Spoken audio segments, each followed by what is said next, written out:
Pode, você quer sair na foto? Nós não. Tem tudo aqui. Bem, gente, a gente agradece, né, a fala, né, de Ângelo, que deu essa explanação geral sobre mundialização, sobre o processo de globalização das entidades corporativas internacionais, problemas de ordem de, como é que se chama, de crime corporativo. E depois Fernando Amaral veio dar deu um tiro, até que seu chute acertou, essa chuta errada. Eu joguei por bom tempo. Na verdade eu era goleiro, mas. Joga. Aí então o Fernando que falou sobre essa mundialização do futebol especificamente, né? Algumas considerações, né? Assim, o Ângelo parece que fala muito na questão da. Já eu passo a palavra para você, só um comentário para a gente tentar excitar um debate. Né? O Ângelo fala muito da ética, você entende um pouco, você é weberiano, né? Você gosta de Weber, né? Então você fala muito daquela ética da corporação, né? Embora eu esteja de acordo com você, eu sou tentado a pensar, e aí eu discordo do Fernando, no sentido de que nas corporações, por exemplo, nós estamos formando pessoas que vão para as corporações, corporações no caso públicas, já que são de gestão de políticas públicas. E nessas corporações entram pessoas, e essas pessoas podem mudar o seu meio. Porque o meio não é estamental, não, você tem como ascender e dentro desse processo de ascensão corporativo você pode pelo menos mudar a forma de pensar geral. Né? Entrando um pouco na questão do futebol, eu estou assistindo muito, estou lendo, claro, a gente precisa para ter um conhecimento mais sobre esse mundo alucinante que é do futebol, né? E eu como americano, né, só torço para 2 times do mundo, né? América e Brasil. Né? E, então assim, em qualquer América, qualquer lugar do mundo eu sou América, desde que seja América. Sem receber 25 mil. Não, sem receber 25 mil. Só não sou América Mineiro porque é verde e preto e América tem que ser vermelho. Mas enfim. Você só torce para 2 Américas, do Rio e daqui. O Fortaleza também. Não, mexe Então, o que acontece, né? Dentro dessas organizações, né, do futebol, do que eu ando lendo é que a partir desses problemas, desse estouro de corrupção na FIFA, né, como isso vai rebater. Então o Romário está pedindo muito que o Marco Paulo Del Nero renuncie para que se mude a estrutura do futebol, já tem outro bloco de jornalistas e pessoas que estudam sobre futebol e política, dizendo que não, isso não vai reverberar, por exemplo, na Federação Potiguar de Futebol, e você explicou muito bem isso há 2 semanas, né? Eu acho que tem um traço aí de mudança, né? Apesar de ser apenas um traço, que é que um dia essas corporações elas vão mudar. E aí, ao contrário do que Weber falou, viu, Ângelo? Eu não acho que é a corporação que faz o sujeito. Eu acho que o sujeito ele pode mudar a corporação. Eu vou nessa linha ao contrário de Weber, né? Max Weber. Apesar de sofrer muito na mão da corporação. Sim, mas é claro. E aí você tem as tensões sociais. Não, eu sei. A corporação. Ele trabalha Sim. a partir da perspectiva do indivíduo. Para Weber é possível uma mudança. Mas então o que o Ângelo falou. Sim, o que o Ângelo então, falou é que é o contrário. Não, quando ele falou de Weber ali, ele falou a questão dos tipos ideais. Como que o Weber pensa racionalmente, né, a ação do indivíduo. Né? Então são tipos ideais que eles, na verdade, na realidade cotidiana, eles se misturam. Então é apenas tipos ideais no sentido de estudo. Tá? Mas Weber, uma questão fundamental para o Weber é o indivíduo como agente. Exatamente, o indivíduo como agente de mudança. A minha interpretação foi errada tá? nesse sentido. Mas eu penso dessa forma, né, que o indivíduo pode mudar a corporação também. Aí, claro, vocês têm as tensões sociais. Você pega um time de futebol desse como o Flamengo, com o rapaz da camisa ali, que nem ele falou, né? Nós temos 4 milhões, o Manchester United nem sabe o endereço onde mora, o nome onde mora cada um. Né? O que é isso? Você está falando de 2 formas de pensar diferente de futebol, de gerir diferentemente o futebol. Uma forma mais, digamos, mais profissional, se você quiser assim, ou de uma forma mais globalizada, e de uma forma menos globalizada, eu diria, mais local. E aí nós temos, como economista, né, a gente fala que nós temos aí um enclave, né, do que é essa gestão globalizada do futebol, de que uma gestão local. Você pega os times locais, aí a gente entra um pouco no âmbito local, você vê, pelo menos o discurso que eu escuto dos gestores de futebol profissional aqui no Rio Grande do Norte, parece que o cara está fazendo a gestão da bodega da esquina. da casa dele. Você chega eu tive semana passada com pessoas estrangeiras, amigos meus aqui em Natal, casal da Guatemala, e aí você vai sair para comprar as coisinhas lá no artesanato, e o rapaz louco pro futebol, mas cadê os times de futebol daqui? Procurando uma caneca com o símbolo do ABC ou do América que você não tem. Mas será que os times locais não teriam como fazer, por exemplo, um trabalho junto às pessoas que vendem artesanato para colocar as canequinhas também de ABC e América, pelo menos, os dois maiores clubes do estado? Então é isso. Só para terminar, aí a partir do seu comentário que me chamou muita atenção sobre a questão da globalização do trabalho do jogador de futebol, né? Tem esse aspecto positivo que o Fernando falou, onde estaria Pogba, onde estaria esses vários jogadores africanos e latino-americanos, né? Se não fosse esse processo de globalização que capta a mão de obra melhor qualificada, né, para eles, né? Por outro lado, tem talvez, eu acho aí, uma questão assim, para um desses dar certo, quantos deram errado?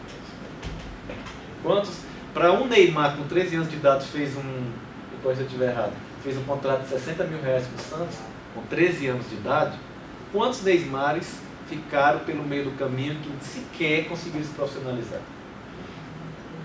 Ou que se profissionalizaram e devido a subcontratação, trabalhos precarizados, né? Eu entrevistei o seu filho, que foi ex-goleiro profissional, ele me comentou isso, né? Quantos ficaram pelo meio do caminho devido a esta atividade, apesar de ser regulamentada do ponto de vista formal, né? Falando da lei brasileira e internacional, que é a lei Bosman, não é isso? Ela não foi cumprida na sua integralidade e ela não é cumprida na sua integralidade até agora. E aí eu volto aí a fala do Ângelo, né? Essa corporação, o futebol, esses times de futebol são corporações internacionais. Eles estão em busca de rentabilidade do capital. E essa rentabilidade vem também pelo tipo de mão de obra que está sendo contratada. Então assim, Pogba está aí, né? Você pega mesmo a nível local, não precisa nem sair do Brasil, né? Você pode pegar mesmo o Ronaldinho no Grêmio, né? Você citou o exemplo, né? O próprio Ronaldo, o Ronaldo Cristiano, né? O português, ele poderia ter ficado ali no mundinho português, se fosse até anos 70, 80, né? Ele podia ter ficado jogando na Ilha da Madeira, depois ele foi para o Sporting, ele podia ter ficado por ali rodando. Eventualmente ele iria para o Benfica ou Porto, mas eventualmente, e tudo certo. Mas para ele conseguir chegar ali, quantos não deram certo? E esses que não deram certo, a questão é, tudo bem, é uma opção de cada um. Mas aí, entrando esse feitiço da mercadoria, que é o futebol como uma escada de ascensão social do sujeito lá das classes mais baixas da sociedade, né? A gente pensa assim, o problema é que esse menino com 11 anos de idade ele já deixa de jogar, de estudar, ou não se dedica ao estudo. Me permita só fazer um adendo que é importante. Eu provoquei a fé. No Brasil isso existe. Em Portugal, nenhum garoto português assina um contrato de profissional de futebol sem ter no mínimo 13 anos de escolaridade. E isto significa o ensino médio completo. Na Alemanha, 14. Na França, idem. No Brasil, não. Tá? No Brasil, infelizmente, nenhum governo, ninguém se interessou em forçar os clubes a esses atletas serem escolarizados ou melhor preparados para a vida caso não dê certo. Mas o que o Fábio coloca, ele tem razão, essa preocupação com quem não deu certo, ela é importante, mas ela acontece em todas as atividades humanas. Esses dias eu li um negócio que me assustou. Vocês sabem de onde vem a grande mão de obra do cinema pornô americano? É uma coisa impressionante, mas vocês sabem de onde vem? Dos milhares de rapazes e moças que desembarcam todos os anos do leste europeu e em Los Angeles, mesmo dos Estados Unidos, em busca de sucesso em Hollywood e que fracassam.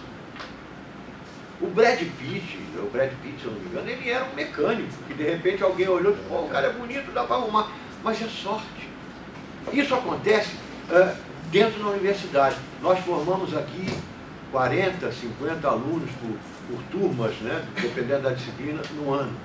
Quantos desses caras vão ser realmente um sucesso profissional? Mas aí vamos. Olha o desafio que a gente está trabalhando com o GPP. dos que se formaram. Esse é um trabalho que está sendo feito aqui no GPP. A professora Sandra está levantando esse levantamento. Mas a aí você tem uma coisa. turma do jornalismo acaba fazendo concurso para ser policial rodoviário federal. Mas aí são pessoas que já têm tudo. Aí a coisa do futebol, quando entra o fetiche da mercadoria, futebol, o que Ângelo falou muito bem, né? O que acontece? O menino tem aquele sonho do lúdico, só que ele vai com o sonho do lúdico e vai chegar numa atividade que aos 11, 12 anos de idade, ele já tem que ser um profissional. O profissional no sentido de cumprir horário, de ter um regime de alimentação especial, de ter um regime de treinamento especial, com 11, 12 anos de idade. Né? No Brasil, realmente nos países, digamos, da OCDE, as leis trabalhistas, porque as leis trabalhistas são assim, não permitem. Mas em países como o Brasil, os países que são grandes exportadores de jogadores de futebol, os países da África, a Argentina mesmo, né? Você não tem esse controle da mão de obra infantil, eu diria infantil mesmo. Uma pessoa com 11, 12 anos já está formando seu corpo. O Messi mesmo, o Messi foi um caso de sucesso. Agora, por exemplo, eu conheci um cara na Argentina, que ele foi da escolinha com aquele jogador argentino,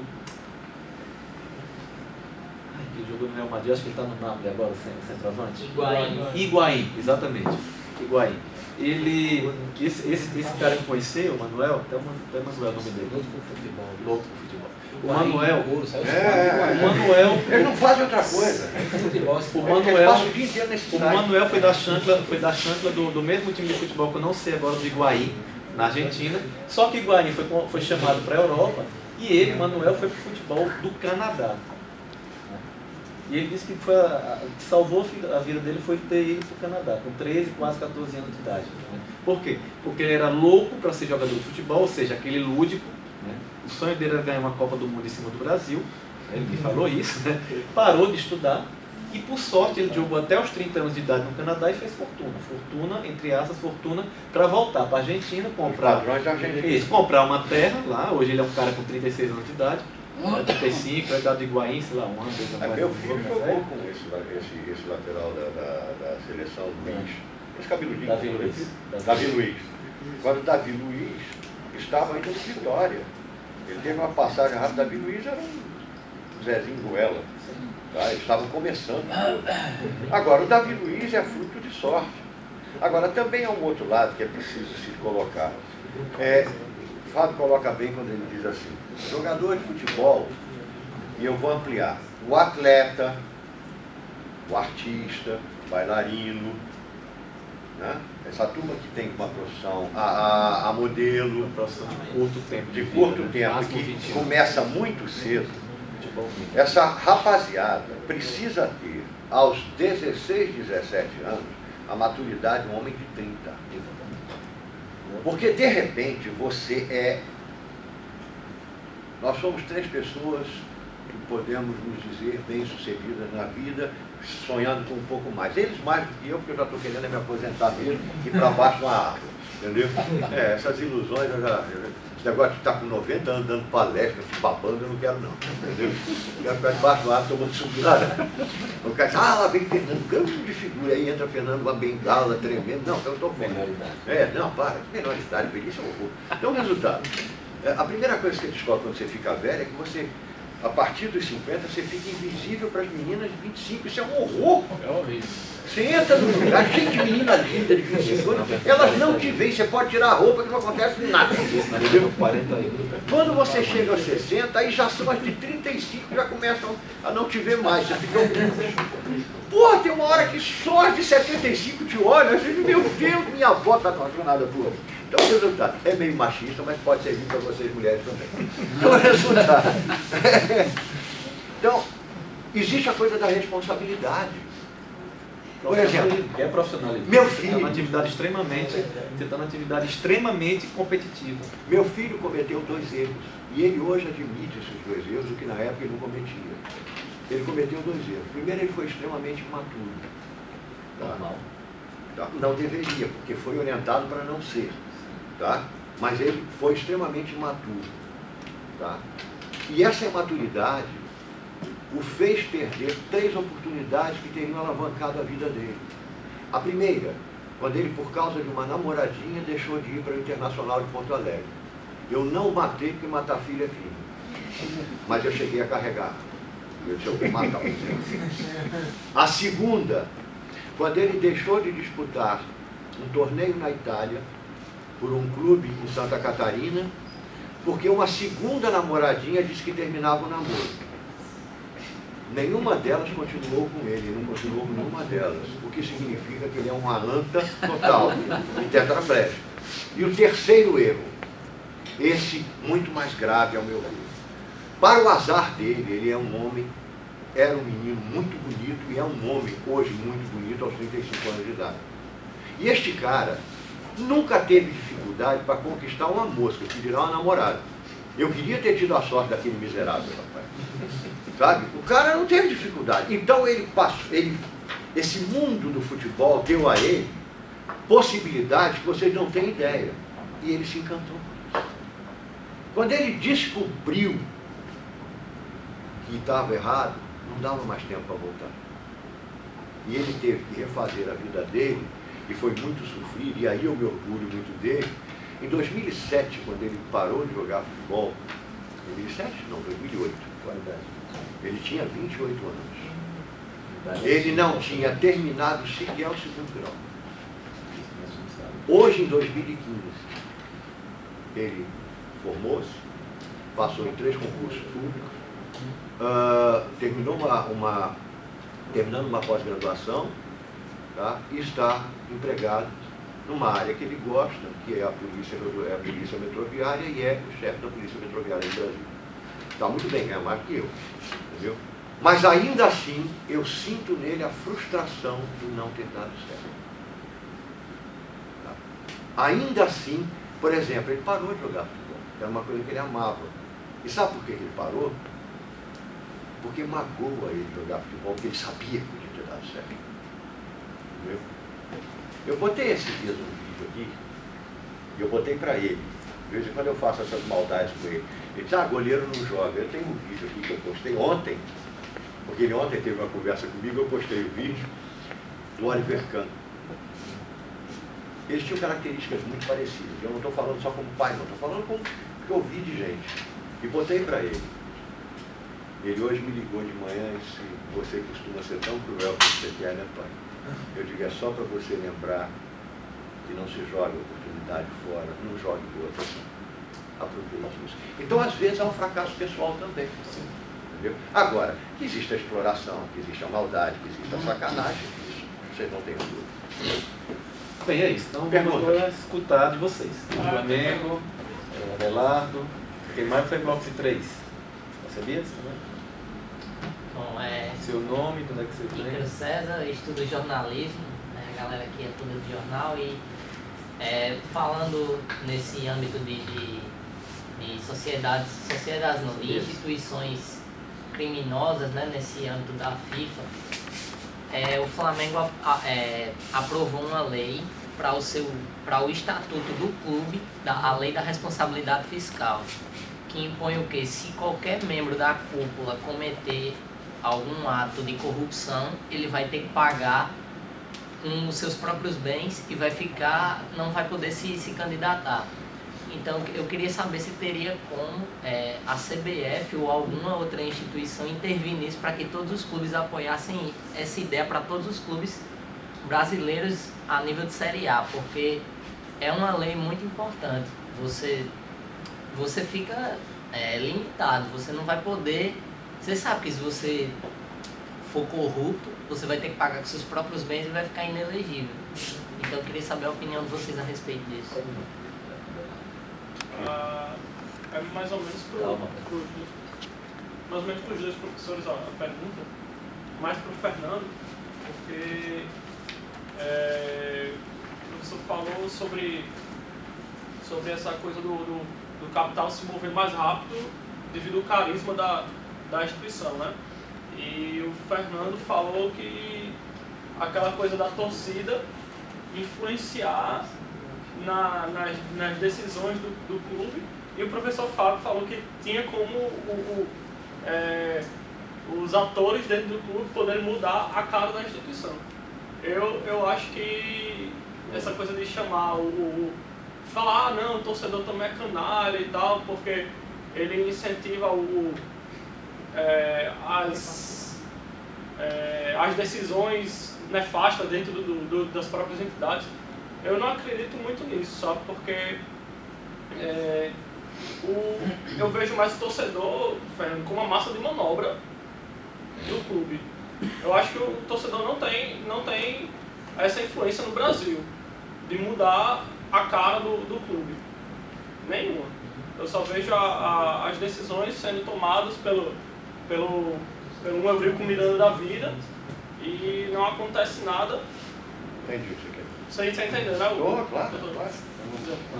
Ângelo, bom, como eu disse aqui na minha parte inicial da minha fala, eu não entendo de futebol. O que eu entendo é de interpretação metodológica do que poderia ser uma corporação que negocia um fenômeno de entretenimento, algo do poder simbólico, do imaginário humano, que é entretenimento, que é diversão, que é o brincar junto, que é disputar, e isso tornou-se uma mercadoria no mundo ocidental capitalista. Eu diria que em todo mundo em que existe alguma prática esportiva que possa vir a se traduzir em mercadoria, ela vai ter feições parecidíssimas com a lógica que o professor Fernando explicou aqui. Agora, quanto ao caráter da regulação, não vamos ser ingênuos. Estamos em uma sociedade capitalista, a organização corporativa que agencia jovens, mulheres, enfim, crianças, se for o caso, enfim, tem alguns esportes que colocam crianças para se jogar, enfim. Essas corporações precisam ter alguma estrutura de regulação interna ou externa. Essa estrutura de regulação interna são estatutos, são resoluções, seus códigos de ética, etc. Nada mais convencional para nós, a sociologia, acreditar que a lógica de enriquecer, fazer negócio para ter mais negócio, precisa de uma forma de regulação. Por quê?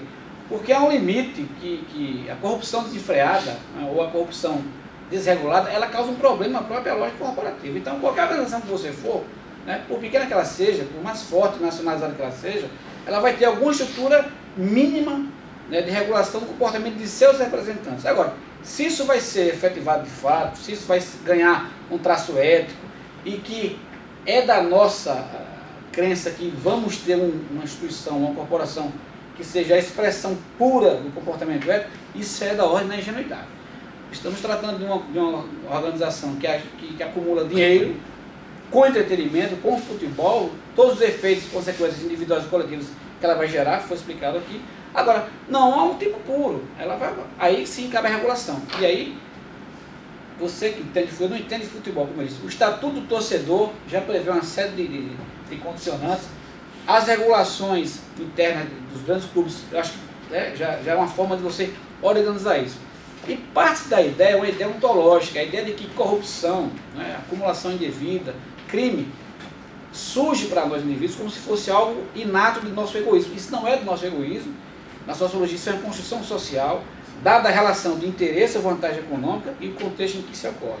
Então precisa ter uma regulação. Agora, vamos ser justos com nós mesmos. Estamos em uma sociedade estratificada, também de classe, de grupos, em que as contradições do futebol, do basquete, do tênis, isso dá condição de existência dessas estruturas, entendeu? Então, por exemplo, qual seria o esporte aqui em que isso não aconteceria?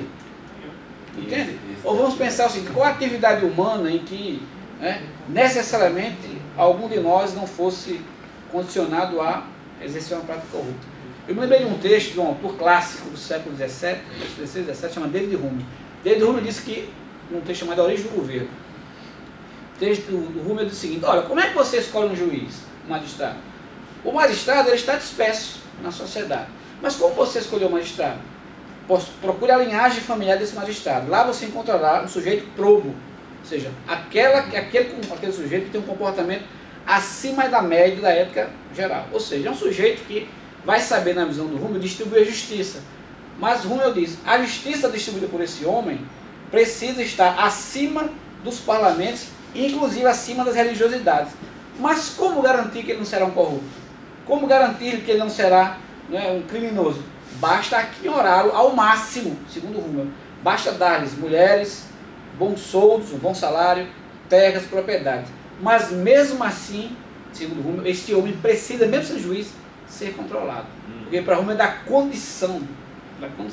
Então, veja, isso é uma ideia de que a corrupção tem origem no inatismo, no egoísmo humano. Eu não penso assim, mas a filosofia política pensava assim, dessa forma.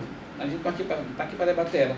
Será que esta forma de ler a realidade não se traduz também para as formas corporativas, dentre elas aquelas que realizam futebol como entretenimento, como mercadoria? Eu penso que sim. Né? Então, por exemplo, como você disse muito bem, né, professor Fernando, nós não vamos ali acreditar que uma crise na FIFA vai se reduzir, né, a uma crise de um comportamento. Não, a instituição vai permanecer, a corporação vai permanecer, e você vai criar mecanismos de regulação. Quando você não cria isto, qualquer mecanismo externo e interno de coerção, de punição, você abre vala aí para o juiz lá do Rúmel, mesmo sendo bem aqui em horário, ser um corrupto, não, o filho da mãe. Isso está em todos eles. Eu vou começar com você, pegando o gancho. Eu volto a dizer, como eu não sou Flamengo, me sinto muito tranquilo em elogiar o seu presidente. O presidente do Flamengo, ele foi, nos últimos anos, um sujeito que apareceu com uma ideia bastante interessante de modernização da administração do futebol no Brasil. Por que a ideia dele não pode chegar à CBF ou não vai chegar à CBF? Se você está lendo a situação da MP 617 do Governo Futebol, se você ler a situação da MP 617, você vai perceber que ninguém tem o interesse no Brasil de fazer o que o presidente do Flamengo quer fazer.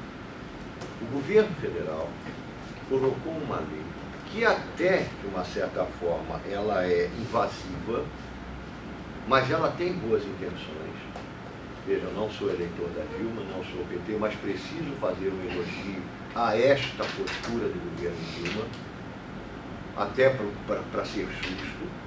A ideia da presidente Dilma, quando lançou esta medida, é a melhor possível. A reação foi a pior possível. E o que é pior, o Congresso brasileiro, todo ele apoia os clubes que não querem a mudança. Então você não vai ter essa mudança. Eu lamento de dizer isso. Lamento estar esfumaçando seu sonho, o meu assopro de realidade, tá? Mas eu também não tenho essa ilusão. O Brasil é um país profundamente difícil de ser mudado em questões que envolvem interesse, dinheiro, manobras e blá, blá, blá, blá. E é um país extremamente criativo com as regulações. Quanto mais você regulamenta, mais bandidos aparecem e mais especialistas eles ficam. Tá? Então, o presidente do Flamengo, perfeito, mas não vai muito longe. Quanto a você, eu entendi o que você quer dizer, concordo em parte com o que você quer dizer. Quando eu me referi à questão do canalha, né, não foi no sentido ofensivo, tá? Não, eu também sou como torcedor do canalha, não se dúvida disso. Então, para ser bem claro com você, um gol do Vasco, um atacante do Vasco pegando a bola com a mão e saindo da área do Vasco até a área do Flamengo, jogando dentro do gol, para mim é legalíssimo. Acabou. Enquanto torcedor, você está entendendo o que eu quero dizer? Um gol do Flamengo, o cara driblando todo mundo, entrando na área, driblando o goleiro, chutando e a bola entrando, há uma ilegalidade em qualquer lugar nesse percurso. Pode procurar que tem. Tá? Você é o torcedor. Eu sou torcedor. Esta é uma atitude, é o que eu chamo de atitude canalha. Quando eu digo que o torcedor corrobora, o que eu digo é que o torcedor poderia ser mais atuante no sentido de cobrar uma postura. Agora, você tem razão, os presidentes de clubes são muito malandros e eles usam esse emocional, tá? Eles usam o fetiche em prol deles mesmos. Eu vejo que eles pegam, usam o que foi feito na Europa, só o lado ruim. Como se fosse a questão da militarização, você pega as torcidas organizadas, por exemplo. A torcida organizada no Brasil, ela difere muito da torcida organizada europeia. Muito. Tá? E Argentina. Veja, as argentinas são organizações criminosas. Tá? São organizações criminosas. Eles comandam não só as torcidas, mas eles comandam droga, eles comandam agenciamento de sexo, eles comandam prostituição infantil, eles comandam tudo. Só para você ter uma ideia, você vai se assustar com o que eu vou lhe afirmar. Há 2 anos atrás, o presidente da torcida do Boca não torcia para o Boca. Ele foi colocado lá porque ele era um criminoso da melhor qualidade e os caras colocaram e ele organizou aquilo. Tá? É diferente das torcidas europeias, porque nas torcidas europeias... O movimento político também... eu só estou olhando aqui para ver se dá tempo. Tá. Te contar o seguinte, ele é todo muito vinculado a questões étnicas, religiosas, políticas, feudais. Tá? Eu já disse, eu acho que eu disse na outra, eu vou repetir. Se você assistir um jogo entre o Celtic de Glasgow e o time do Rangers, você vai tomar um susto com uma coisa que ele falou, que ele tem razão e que eu não deixei passar, deveria ter tocado nela, que é esse mundo do estádio, onde o machismo, o bullying, o racismo, tudo existe muito forte. Você sabe, não sei se a maioria, eu já tinha dito, tinha algumas pessoas que estavam, quando inicia-se um jogo do Celtic, o Celtic pertence ao grupo católico, o Rangers pertence ao grupo protestante. Quando a equipe do Rangers, né, quando a equipe do Celtic entra em campo, no estádio do Rangers, a torcida do Rangers levanta e grita, "Fuck you the pop". Viu que gente simpática? Viu que maravilha de simpatia? Existe uma canção cantada pela torcida do Rangers que diz mais ou menos isso na letra: "Malditos e infames católicos". Olha que beleza de letra, tá? "Penduraremos seus filhos pelos pés nos postes de Edimburgo. Cortaremos suas gargantas e abriremos suas barrigas e andaremos com seu sangue pela canela. Desgraçados miseráveis". Olha que coisa linda. Isso é sério. Se você for a Glasgow e tiver um clássico, o cara do hotel vai dizer para você: vista tudo menos azul, verde, branco, laranja. Nem pensar. Se vista de preto e finja que é uma múmia. E vá assistir o jogo e não se manifeste. Agora, esse não é um processo só deles. Eles são até mais civilizados. Mas na Sérvia, Partizan e Estrela Vermelha é um inferno sobre a terra, cidadão. Galatasaray e Fenerbahçe é um inferno. Você sabe o que tem escrito na entrada do estádio do Galatasaray? "Welcome to Hell". Que coisa bonita para quem vai a um jogo pela primeira vez. Tá? Então, o Esteghlal, pronto, vou mais longe. O Esteghlal do Irã contra o Persépolis, quem faz o patrulhamento desse jogo não é a polícia, é o exército iraniano. Você vê que com pessoas simpáticas que vocês estão lidando. A Grécia, Panathinaikos e Olympiacos, é um horror. Então a nossa torcida até é diferente. Por que ela é diferente? Porque ela realmente é formada na periferia por gente desempregada, a maioria bandidos mesmo, marginais, controlada por policiais militares, controlada por... Se você pegar, você quer saber quem é a torcida do Corinthians, eu lhe aconselho a ler o blog do Paulinho e todos os seus artigos. E você vai ver quem é André Sanches e quem é a fiel corintiana. Não tem um ali que não devesse passar pelo menos uns 3 anos preso. Não tem um. Eles são criminosos mesmo. No Rio de Janeiro, a coisa está até ligada ao crime organizado. A torcida do Flamengo, me desculpe, tá? Mas é basicamente formada pelo PCC. Essa torcida organizada. A torcida do Vasco também não é feita de santos. É América do Sul. Máfia Vermelha. São os bichinhos tão sem graça, rapaz. Eles pensam que são um monte de sem graça. É que a PM daqui é legal, entendeu? Se ela quisesse acabar, os bichinhos não fazem, entendeu? Eles não estão. É uma violência. Torcida organizada. Então vamos lá. Eu tenho uma posição um pouco radical em relação a isso, que é o seguinte: a torcida organizada, ela mostrou a falência da segurança pública quando o Estado se rendeu a ela. Vocês são daqui, sabem do que eu estou falando. O Germes era realizado no Machadão. Passou a ir para um ginásio pequeno e desapareceu a abertura por causa de torcida organizada. Meu querido, isso é a rendição à criminalidade. Isso é você chegar para o bandido e dizer, ei amigo, você venceu, toma essa porcaria, não quero problema.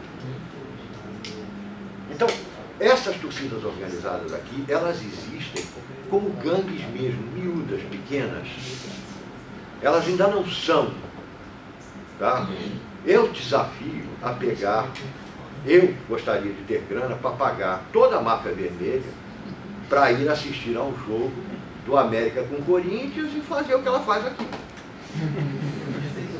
Isto seria ótimo, porque não voltaria nenhum, nós estaríamos livres deles. Pegue a torcida da gangue alvinegra e peça para ela fazer o mesmo. A torcida do Flamengo, lá no jogo com o Flamengo, vamos ver se volta algum.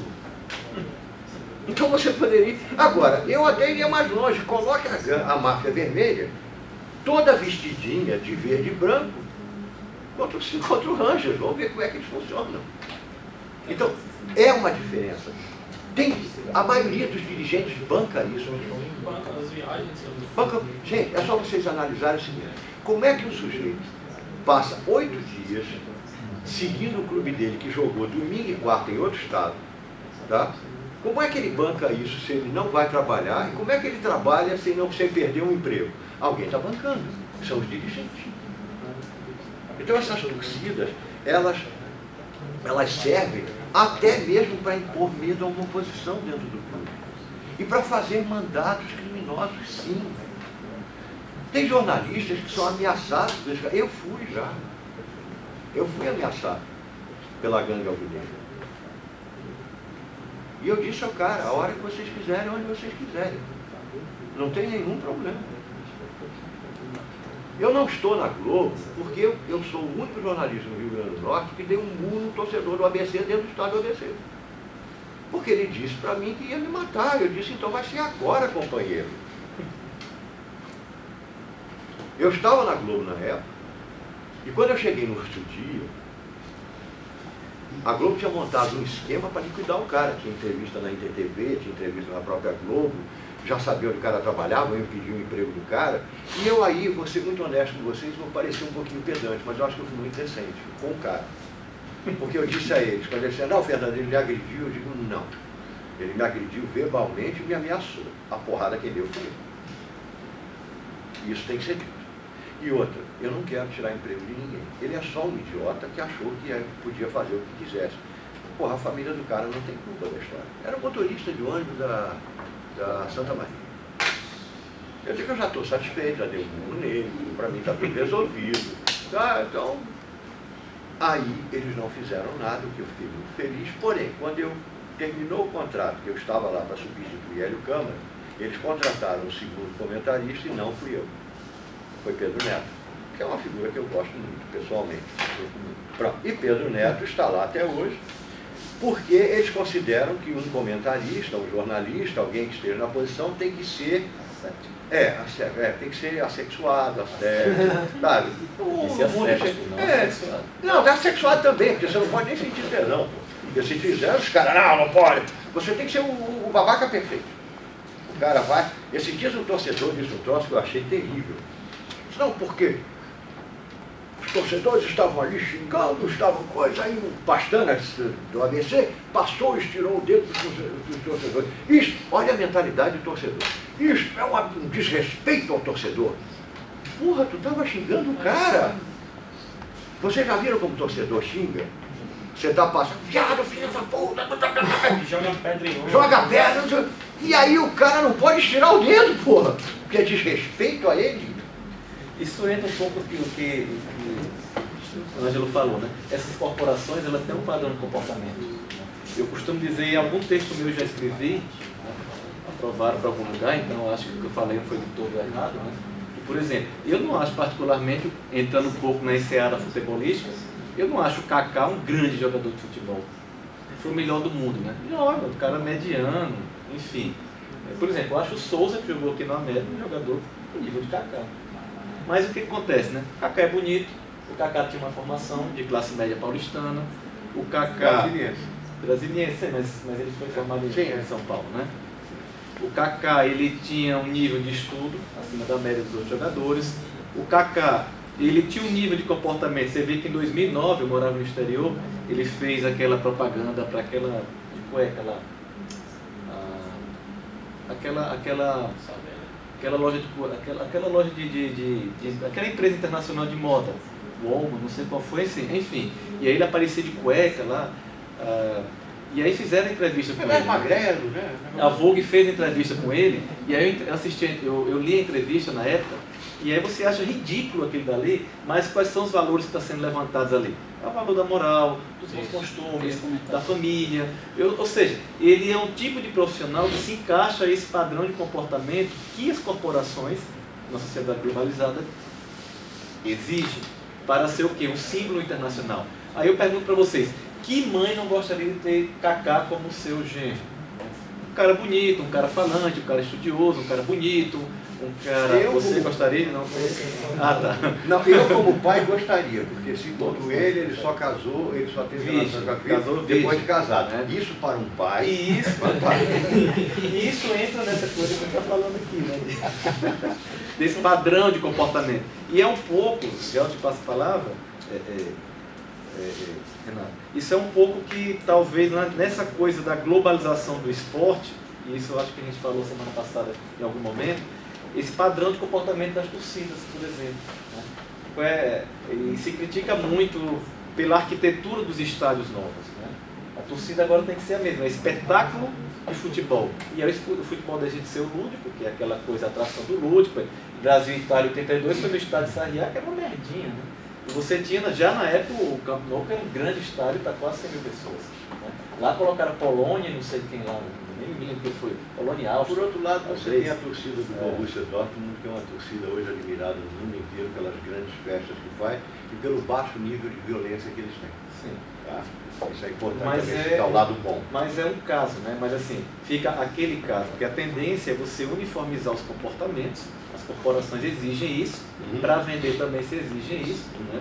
E essa uniformização de comportamento faz com que jogadores, no meu ponto de vista, futebolisticamente falando, como Kaká, longe de ser um grande jogador, para mim ele não amarra nem a chuteira de Messi ou Ronaldo, né? Um pouco antes da época dele havia um jogador que todo mundo no Brasil fala muito pouco, que era fantástico, chamado Michael Laudrup. O Laudrup. Que era um jogador espetacular, fantástico, entendeu?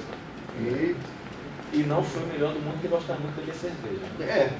Em 96, por exemplo, quando a Dinamarca foi campeã da Euro, né, os caras estavam tudo lá no sul de Portugal e ele estava literalmente no Esbórnia quando, acho que a Tchecoslováquia foi descredenciada, né, da Iugoslávia, e aí chamam como convidado a Dinamarca, estavam vários lá no sul de Portugal, no Algarve, e ele lá estava literalmente numa Esbórnia, né, porque isso passa lá em Portugal, enfim. E foram campeões. E foram campeões. Em cima da Alemanha. Você é feliz, hein? E o bom é que eles tinham um jogador chamado Elkia, que bebia muito e fumava. Ele fumava no vestiário como o Gerson fumava. O Lalo fuma também. Aí perguntaram ao Elkia se aquilo não era um problema para ele. Ele disse, até hoje eu nunca senti nada correndo e faço gol. Não é para isso que eu faço, que eu sirvo? Zidane fumava também. Também. Para mim foi o melhor depois de Maradona. Enfim. Renato.